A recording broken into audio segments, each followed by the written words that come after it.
حضرت ابو الحسن خرقانی رحمۃ اللہ علیہ کہتے ہیں، میں حج بیت اللہ کے دوران خانہ کعبہ کا طواف کر رہا تھا کہ ایک عورت پر میری نظر پڑی جو حسن و جمال میں یکتا روزگار تھی۔ میں نے کہا، خدا کی قسم، ایسی خوش شکل عورت میں نے آج تک نہیں دیکھی۔ شاید غم و فکر نہ ہونے کی وجہ سے یہ حسن جھلک رہا ہے۔ عورت نے میری بات سنی اور بولی، اے شخص، تو یہ کیا کہہ رہا ہے؟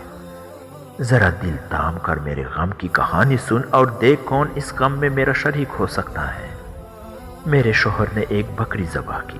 اس وقت میرے 2 لڑکے قریب ہی کھیل رہے تھے اور سب سے چھوٹا شیر خوار میرے گود میں تھا۔ جب بکری ذبح ہو گئی تو بڑے لڑکے نے چھوٹے سے کہا، آؤ دیکھیں ابا نے کس طرح یہ کام کیا۔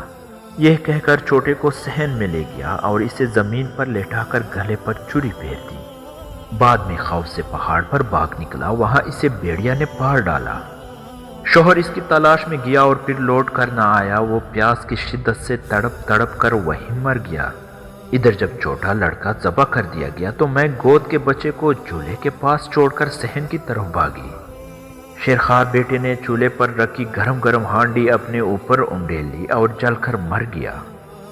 جب یہ جاں خبریں میری بڑی لڑکی کو ملی جو شادی شدہ تھی، وہ پچھاڑ کھا کر گری اور اس کا دم نکل گیا۔